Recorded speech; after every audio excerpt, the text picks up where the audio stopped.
Like he's like a middleweight, do you know what I mean? Like a sort of not an amateur boxer, but an amateur style, like jab, move, or like pick your shots and move. Like he ain't meant to fight like that. And I was like, there was at some point, yeah, when I was getting frustrated. Dillian Whyte is getting knocked the fuck out, man. I'm not waiting. See you all. There you go. That's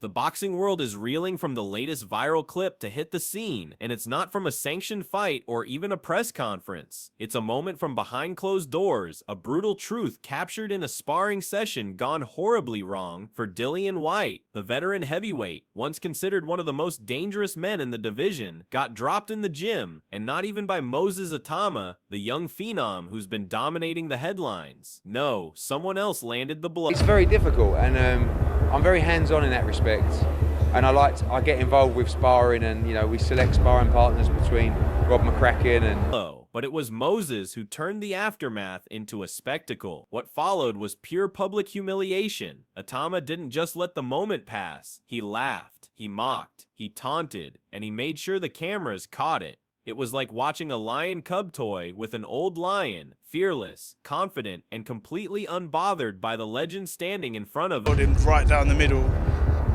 with straight right, and knocked him down again. And that one to finish him was a big shot, man. Moses turned a routine sparring knockdown into a viral circus, and Dillian Whyte became the punchline. The clip exploded online. Fans, fighters, and pundits all chimed in, and perhaps the most scathing breakdown came from Joe Joyce, who analyzed the moment in forensic detail. Joyce highlighted that crushing straight right that led to Whyte's collapse, and questioned why a seasoned pro was getting pieced up and floored like a raw novice. This wasn't a young fighter in his fault.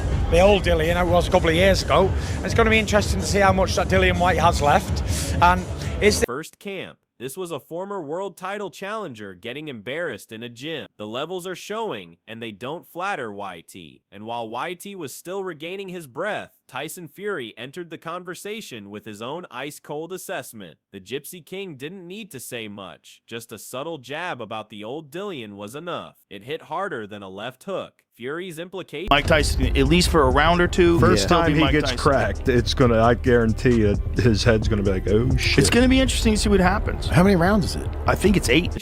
Dillian might be done. And when a figure like Tyson starts questioning your fire, it's more than just shade. It's a sign that the industry is preparing to move on. Even Joe Rogan, who isn't from the boxing world but knows combat sports inside and out, saw red flags. On his podcast, Rogan broke down the psychological toll this could take on Whyte. He predicted panic the moment Whyte gets hit in a real fight. New York, and I've sparred and I've smashed people up. I've had bad days and being beat up, but I remember knocking a couple of guys out. I won't say the names, but I'll tell them off camera. But world champions, I've knocked clean out in Gleason's gym.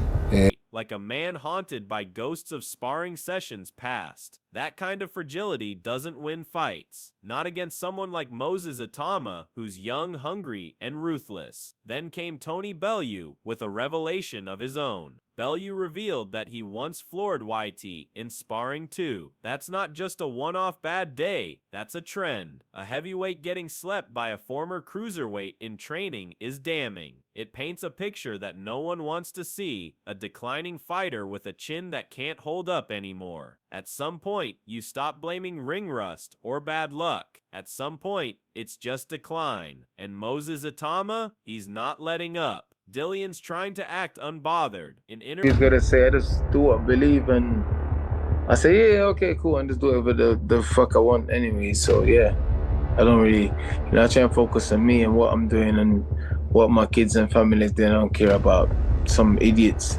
attention land. Who interviews, he talks about focusing on family, about not paying attention to online noise. But everyone knows what that means. When a fighter starts deflecting like that, it's usually because the criticism is landing. The tone in Dillian's voice says it all. Defensive, agitated, irritated. This was once a man who brought war energy into every encounter. Now he's brushing off knockout rumors like they're TMZ gossip. But when multiple sparring stories surface and a 19-year-old is laughing at your downfall, it's not just talk. It's public damage. Mentally, emotionally, and career-wise, the pressure is suffocating. Even Eddie Hearn, the man who once went all in on Whyte, is now sounding like he shifted his focus. He started describing the modern heavyweight prototype: strong, agile, explosive, and Sparring, and we select sparring partners between Rob McCracken and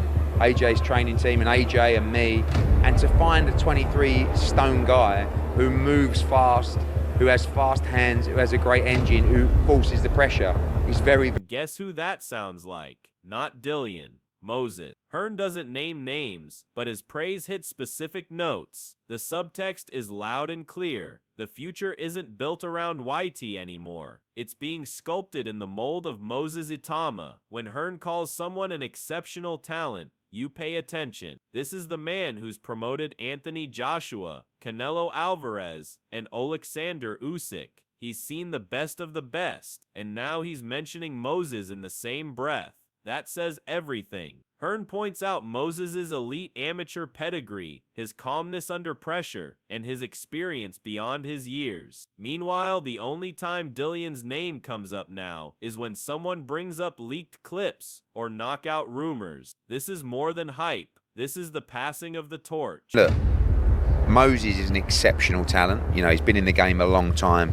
He's got a very, long-standing amateur record and pedigree as well. Moses didn't need to win a title or headline a stadium to break into the spotlight. All it took was a few well-placed online jabs and a moment that exposed Dillian to the world. The fans, the fighters, and the promoters, they're not just talking about Moses, they're backing him. And Dillian's relevance, it's slipping through his fingers. Then came the knockout blow. Not in the ring, but from Derek Chisora's mouth. Chisora, one of the most battle-tested heavyweights of the modern era, said there's more chance of winning the lottery than Whyte beating Itauma. That's not banter. That's a brutal, honest assessment from a man who's fought them all. Chisora didn't sugarcoat it. Moses is dangerous, focused, and rising. Dillian is inactive, vulnerable, and now the butt of gym jokes. When guys like Chisora say you've got no shot, it's more than personal opinion. It's a boxing verdict. Boxing a guy who's 24 years old, who's got always faculties right, getting trained by one of the best trainers in the United Kingdom, and then mate, it's like you got more chance of winning the lottery than you beating that Moses Itauma. And it's not just the vocal veterans chiming in. Peter Fury, respected for his no-nonsense approach to training and commentary, laid out the fight dynamics with brutal clarity. He wasn't hyping Moses blindly. He gave both men their due, but pointed out that while Dillian is experienced, that experience means little when your confidence is shattered and your chin is suspect. Moses, by contrast, may be young, but he's cold, composed, and focused. There's no rust on him, just hunger. Fury warned that if Moses doesn't get the early finish, he'll need to be ready for deep waters. But that's exactly what Moses trains for. He's not just a puncher, he's a well-conditioned thinking fighter who knows how to pace himself and strike late if needed. Meanwhile, Whyte might not have that gas tank anymore. His last few outings haven't inspired confidence. If the fight goes long, the physical... It could be a quick night for Moses Itauma, or it could be a banana skin where he's in for a war and he could get dragged into deep water. Either way, it's good for Itauma because we're going to see what he's all about, or is he going to have another quick night? We have to see. Or Dillian Whyte could think to himself, yeah, he could be kryptonite for Itauma because mental wear could catch up fast. Liam Smith wasn't vague about it either. When asked, he picked sides, and it wasn't Dillian's. Smith didn't hedge. He simply said, Moses wins, and wins well. That's not just analysis, that's a cold write-off. And when a fighter of Smith's caliber gives that kind of blunt verdict, it lands hard. He's seen the footage. He's talked to people in the gyms. Like everyone else, he knows the tide has turned. Moses is no longer hype. he's a problem. Even Dave Allen, always trying to offer balanced takes, couldn't hide where his head's at. He praised Dillian's experience and acknowledged his past successes, but the way he spoke about Moses revealed the truth. He sees the favorite. Allen admitted Dillian's inactivity, the damage he's taken, and the edge he's lost. While he tried to leave the door open for any outcome, it was clear which side he believed held the momentum. Moses, youth, speed, hunger, all the intangibles are on Itauma's side. I like Dillian, but I think Moses wins and wins well. I think he's a class act. I think Dylan's best days are probably behind him. And I think he's a special talent, Moses, so I think Moses wins. Frank Warren has also jumped on the Moses train, but not with empty hype. He pointed out that Itauma has already been tested against top-tier opposition behind closed doors. He's done rounds with killers. That kind of information isn't thrown out lightly. When a promoter says his prospect has gone toe-to-toe with elite-level fighters in camp and held his own, that's a message. Moses isn't a developmental case anymore. He's ready. Meanwhile, Dillian's career has become a patchwork of low points, inactivity, failed drug tests, brutal losses, and now viral sparring knockouts. And while Moses is out here building a reputation with every round he trains, Whyte's becoming known for everything but fighting. And if this fight goes deep, Warren believes Itauma won't fade. He's got the stamina, the fire, and the killer instinct. Dillian, on the other hand, the question is whether he still has any of those tools left. Then there was Johnny Nelson. No long speeches, just one word: Gatekeeper. As a boxing forever, Dillian Whyte's not been active with Itauma, so I'm making Itauma my favourite based on that, but Dillian Whyte's experience, he can punch.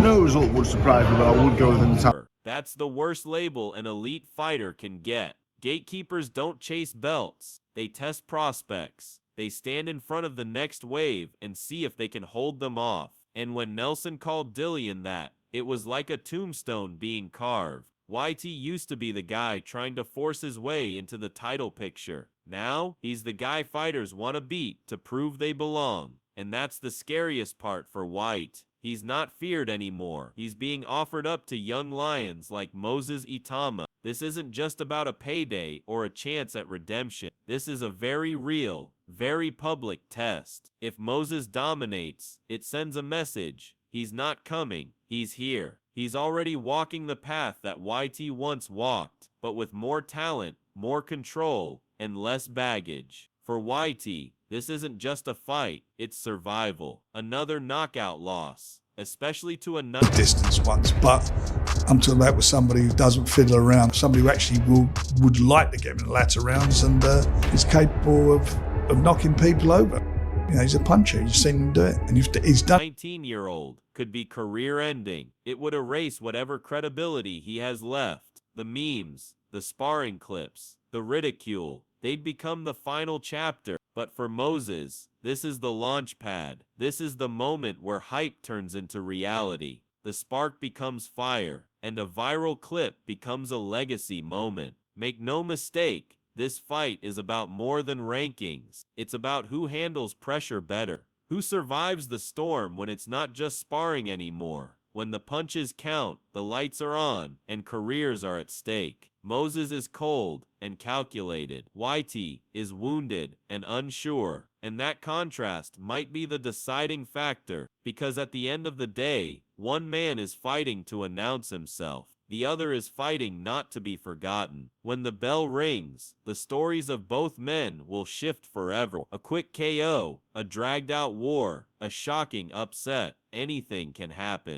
But one thing's for certain, someone's chapter ends, and someone else's legend begins. Are you backing Moses Itauma to prove he's the future, or will Dillian Whyte rise from the ashes and shock the world? Let us know in the comments. This one's too real to miss.